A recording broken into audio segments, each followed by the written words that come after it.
رسول اللہ نے مجھ سے فرمایا تم ناکسین، قاستین، مارقین سے جنگ کرو گے، پر جو تم سے جنگ کرے گا ان میں سے ہر ایک کے عوض تمہیں 1,00,000 شیعوں کی شفاعت کا حق حاصل ہوگا۔ یعنی ایک دشمن جو علی سے لڑے گا، ایک دشمن جو علی سے لڑے گا، اس کے عوض علی کو اللہ 1,00,000 شیعوں کی شفاعت کا حق دے دے گا۔ اب 2-2.5 تو صفین میں تھے، 40,000 جمل میں تھے، 13,000 نہروان میں تھے، اور ایک ایک علی کے مقابل آیا۔ علی 1,00,000 1,00,000 1,00,000 1,00,000 شیعوں کے نام لکھواتے جا رہے ہیں۔ ارے یہ تو لڑائی میں ہے، اور کہاں کہاں علی کو حق ملے گا ابھی بتائیں گے۔ تو مفت میں نہیں مل رہا علی کو، کوئی کام ایسا علی نے کیا ہے جس کے صلے میں یہ کہا جا رہا ہے بس اب تم اپنے شیعوں کو جنت میں لے جاؤ۔ حساب کتاب سے وہ ڈریں، برزخ سے وہ ڈریں، قبر کے اژدہوں سے وہ ڈریں جو علی سے محبت نہ رکھتے ہوں۔ جنگ کریں گے۔ میں نے عرض کیا اے اللہ کے رسول ناکسین کون ہیں؟ آپ نے فرمایا فلاں فلاں فلاں، یہ دونوں حجاز میں تمہاری بیعت کریں گے، جب عراق میں تمہاری بیعت جا کر توڑ دیں گے، لہذا جب یہ دونوں ایسا کریں تو تم ان دونوں سے جنگ کرنا، کہ ان کے ساتھ جنگ کرنا اہل زمین کے لیے باعث طہارت ہے۔ آپ کہیں گے چھوڑ چھوڑ کے پڑھ رہا ہوں میں کیا کروں، نام لیتا ہوں تو مشکل، نہ لوں تو مشکل، لیکن کتاب تو ہے نا، تو پھر پڑھ لیجئے گا نا آپ۔ زیادہ مہنگی نہیں ہے بھائی، بتا تو چکا کتنے کی ہے۔ ارے بھائی 150 کی، 150 روپے کی کتاب، اتنی موٹی۔ ہاں میں نے عرض کیا قاسطین کون لوگ ہیں؟ آپ نے فرمایا وہ جس کے نام پہ میں بتا رہا ہوں، رسول اللہ نے نہیں بتایا، جس کے نام پہ ادھر پیچھے پارک ہے،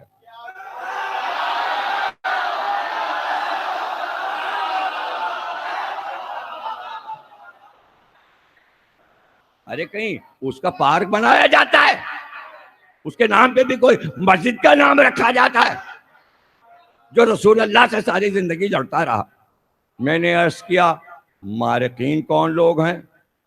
آپ نے فرمایا ذوالصدیہ کے ساتھی، کہ یہ لوگ دین سے، دیکھیے یہ نام میں نے لے دیا اس لیے کہ مسلمان اس کا نام ہی نہیں جانتے۔ ذوالصدیہ کے ساتھی یہ لوگ دین سے اس طرح خارج ہوں گے جیسے کمانوں سے تیر خارج ہوتے ہیں، لہذا تم انہیں قتل کر دو گے۔ ان کا قتل کرنا اہل زمین کے لیے کشادگی کا باعث ہے، ان کے لیے جلد آنے والا عذاب ہے، اور روز قیامت اللہ کے ہاں تمہارے لیے ذخیرہ ہے۔ پھر ایک ذخیرہ علی کو مل گیا، اور امن سے آرام سے مسلمانوں کو علی نے بچا لیا۔ اگر وہ 13,000 نہروان کے زندہ رہ جاتے تو آج ان کی نسل 1-8 بچ گئے ہوں گے اس میں سے، تو پاکستانی فوج کو ان سے پاکستان کو پاک کروانا پڑا۔ تو کسی نے یہ کہا، اخبار میں کہیں آیا کہ پاکستان کی فوج مسلمانوں سے لڑ رہی ہے، کوئی اعتراض ہوا؟ نہیں، چونکہ علی لڑ چکے تھے اس لیے پاکستانی فوج نے آرام سے لڑ لیا، اور طاہر القادری صاحب نے کہہ دیا یہ وہی ہیں جو نہروان والے ہیں۔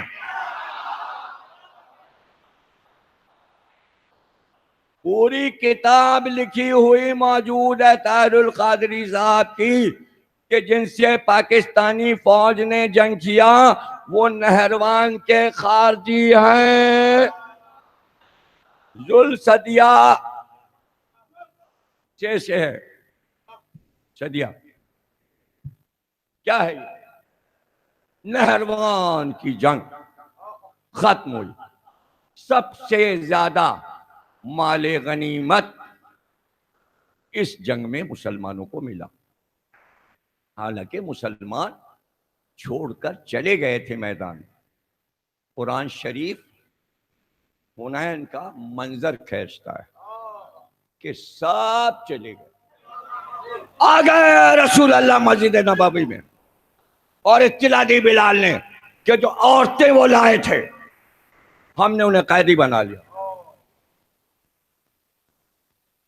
آپ نے فرمایا کیا سردار کی بیٹیاں ہیں یا عام ہیں قبیلے کی؟ کہا اس میں کچھ سردار کی بیٹیاں ہیں اور کچھ عام ہیں. کہا دیکھو بلال خبردار رسی تو کسی کے بھی نہ باندھنا, اور جو سب سے بڑے سردار کی بیٹی ہو اسے لے آؤ. بلال حاضر ہوئے اور کہا قبیلہ بنی طے جو شامل تھا جنگ میں, قبیلہ بنی طے کے سردار حاتم طائی کی بیٹی گرفتار ہوئی ہے, کہا لے آؤ. جب لائے تو بازو میں رسی کے پھندے لگے ہوئے تھے. آپ نے کہا بلال کھولو, رسی نکالو. وہ مسجد میں داخل ہوئے, رسیاں کھولی گئیں. جب رسول اللہ کے قریب آنے لگی تو ایک بار کھڑے ہوئے.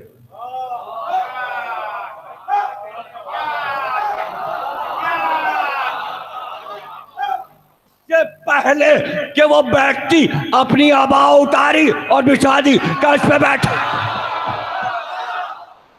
کچھ سمجھے رسول نے مسلمانوں کو بتایا کہ اگر کافر قبیلے کے سردار کی بیٹی آئے تو یہ احترام ہوتا ہے, اگر میری بیٹیاں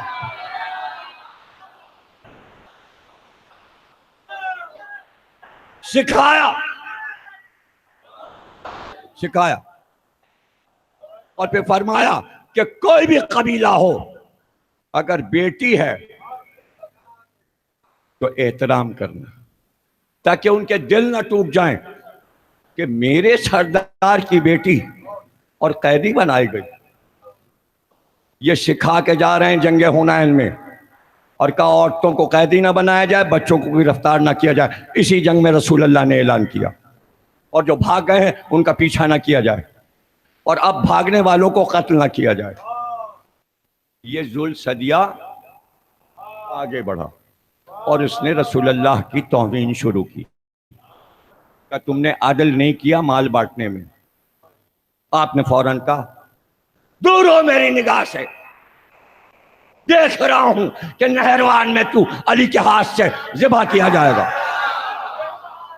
میں نے کیا پڑھا, نہروان پڑھ رہا تھا, تمہیں کیا سنایا؟ صرف ایک ذوالثدیہ کی وجہ سے واپس گیا حنین پر اور اب نہروان پہ آیا. لڑائی ختم ہوئی, آپ باہر آئے. کہ عبداللہ ابن عباس یہ جو مارے گئے ہیں سب 13,000, ان میں دیکھو ذوالثدیہ کی لاش کہاں ہے؟ رسول اللہ نے کہا تھا کہ تمہارے ہاتھ سے نہروان میں یہ قتل ہوگا جس نے توہین رسالت کی ہے. مولا آپ کے علاوہ اور کون اسے پہچان سکتا ہے؟ ہم تو چھوٹے تھے جب یہ بات ہوئی, ہم اسے پہچانیں گے کیسے؟ علی نے کہا پہچان میں بتاتا ہوں. مگر آج آگے بڑھتے جا رہے ہیں, لاشوں کو الٹتے جا رہے ہیں, لاشوں پہ لاشیں, لاشوں پہ لاشیں, لاشوں پہ لاشیں, لاشوں کو ہٹاتے جا رہے ہیں, لاشوں کو ہٹاتے جا رہے ہیں. لوگوں سے کہہ رہے ہیں لاشیں ہٹاؤ, لاشیں ہٹاؤ, کہیں دبی ہوگی اس کی لاش. کہا اس کی پہچان یہ ہے کہ اس کا ایک ہاتھ یہ پورا ہاتھ نہیں ہے, اور کوہنی سے جو ہاتھ ہے اس کے آگے جو حصہ ہے وہ بھینس کے تھن کی طرح لٹکا ہوا ہے, اور وہ آستین میں چھپائے رکھتا تھا اپنے اس ہاتھ کو. آپ نے لاش ڈھونڈ لی اور کہا دیکھو عبداللہ ابن عباس رسول اللہ مجھے بتا گئے تھے وہ اس طرح کا ہوگا, یہ ہے ذوالثدیہ. شکر ہے کہ پیغمبر نے فرمایا تھا وہ مارا گیا جس نے نہروان میں گستاخی رسالت کی تھی, جس نے رسول کی شان میں گستاخی کی وہ علی کے ہاتھ سے قتل ہوا، وہ علی کے ہاتھ سے قتل ہوا۔ کبھی سے تو یہ قانون بنا کہ آج مسلمانوں کے پاس قانون ہے، جو توہین رسالت کرے اسے پھانسی دے دو۔ یہ قانون علی بنوا کے گئے ہیں، یہ قانون علی بنوا کے گئے ہیں جو آج مسلمانوں کے پاس ہے۔ کہ جب جنگ ختم ہو گئی تو حضرت علی ذوالصدیہ کی تلاش میں نکلے۔